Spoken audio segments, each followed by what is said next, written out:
JDS ಮೂರನೇ ಅಭ್ಯರ್ಥಿಯನ್ನ ಕಣಕ್ಕಿಳಿಸದೇ ಇದ್ರೆ ಈ ವಾತಾವರಣವೇ ಸಂದರ್ಭ ಸೃಷ್ಟಿ ಆಗ್ತಿರ್ಲಿಲ್ಲ ಅನ್ನುವಂಥದ್ದು, ಇದನ್ನು ಒಪ್ತೀರಾ ನೀವು? ಇಲ್ಲ, ಕರೆಕ್ಟ್, ಅದು ಕರೆಕ್ಟು. JDS ಅಭ್ಯರ್ಥಿ ಹಾಕ್ಲೇ ಇಲ್ಲ ಅಂದಿದ್ರೆ ಕಾಂಗ್ರೆಸ್ ಅಭ್ಯರ್ಥಿ ಎಲ್ಲರೂ ಇನಾನಿಮಸ್ ಆಗಿ ಗೆದ್ದಿರೋರು. ಮತ್ತು JDS ಅವರೇನೋ ಅವರ ಒಂದು ಸ್ಟ್ರಾಟಜಿ ಮಾಡಿ ಅವರು ಪರೀಕ್ಷೆ ಮಾಡ್ಕೊಳಕ್ಕೇನೋ ಮಾಡಿದ್ದಾರೆ ಅಂತ ಅನಿಸುತ್ತೆ. ಅದರಿಂದ ಇವತ್ತು ಈ ಸಮಸ್ಯೆ ಉದ್ಭವವಾಗಿದೆ.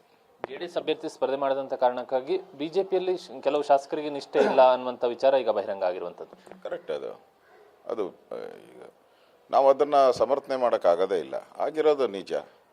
ಯಾರು ಮಾಡಿದ್ದಾರೆ ಅದರ ಮೇಲೆ ನಾವು ಕ್ರಮ ತಾಯ್ತೀರಿ. ಹಿಂದೆ ನಾವು ಯಡಿಯೂರಪ್ಪನವರು ಇದ್ದಾಗೂ ಕೂಡ ಮಲ್ಯ ಚುನಾವಣೆಗೆ, ರಾಜ್ಯಸಭಾ ಚುನಾವಣೆಗೆ SM ಕೃಷ್ಣ ಅವರು ಮುಖ್ಯಮಂತ್ರಿ ಆಗಿದ್ದ, ನಮ್ಮದು 6 ಜನನ ನಮ್ಮ ಪಾರ್ಟಿಯಿಂದ ಕ್ರಾಸ್ ವೋಟಿಂಗ್ ಎಲ್ಲ ಮಾಡಿಸಿದ್ದಾರೆ. ಇದೇನು BJPಗೆ ಇದೇನು ಹೊಸದಲ್ಲ, ಇದು ಹೊಸದು ಅಲ್ಲ. ಈ ಥರದ 10 ಸರಿ ಆಗಿದೆ ನಮ್ಮ ಪಾರ್ಟಿಯಲ್ಲೂ ಕೂಡ. ಸೊ ಕಾಂಗ್ರೆಸ್ಸಲ್ಲೂ ನಾವು ಕೂಡ ಒಂದು 20 ಸರಿ ನಾವು ಕೂಡ ಟ್ರಾನ್ಸ್ಫರ್ ಮಾಡಿದ್ದೀರಿ. ಚುನಾವಣೆ ಈ ಥರದ MLC ರಾಜ್ಯಸಭಾ ಚುನಾವಣೆ ಬಂದಾಗ ಈ ಥರದ ಕಚಡ ಕೆಲಸ ಮಾಡುವಂಥದ್ದು ನಾವು ನೋಡಿದ್ದೀರಿ. ಅದರಿಂದ ಪಾರ್ಟಿ ಇದ್ರ ಬಗ್ಗೆ ಗಂಭೀರವಾಗಿ ಚಿಂತನೆಯನ್ನು ನಾವು ಮಾಡ್ತೀರಿ.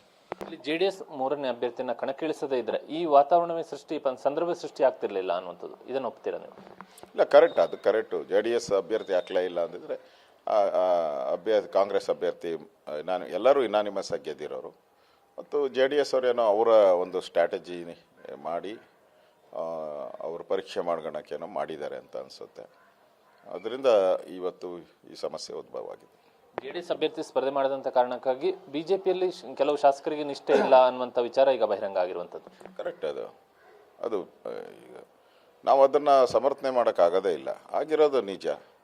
ಯಾರು ಮಾಡಿದ್ದಾರೆ ಅದರ ಮೇಲೆ ನಾವು ಕ್ರಮ ತಾಯ್ತೀರಿ. ಹಿಂದೆ ನಾವು ಯಡಿಯೂರಪ್ಪನವರು ಇದ್ದಾಗೂ ಕೂಡ ಮಲ್ಯ ಚುನಾವಣೆಗೆ, ರಾಜ್ಯಸಭಾ ಚುನಾವಣೆಗೆ SM ಕೃಷ್ಣ ಅವರು ಮುಖ್ಯಮಂತ್ರಿ ಆಗಿದ್ದ, ನಮ್ಮದು 6 ಜನನ ನಮ್ಮ ಪಾರ್ಟಿಯಿಂದ ಕ್ರಾಸ್ ವೋಟಿಂಗ್ ಎಲ್ಲ ಮಾಡಿಸಿದ್ದಾರೆ.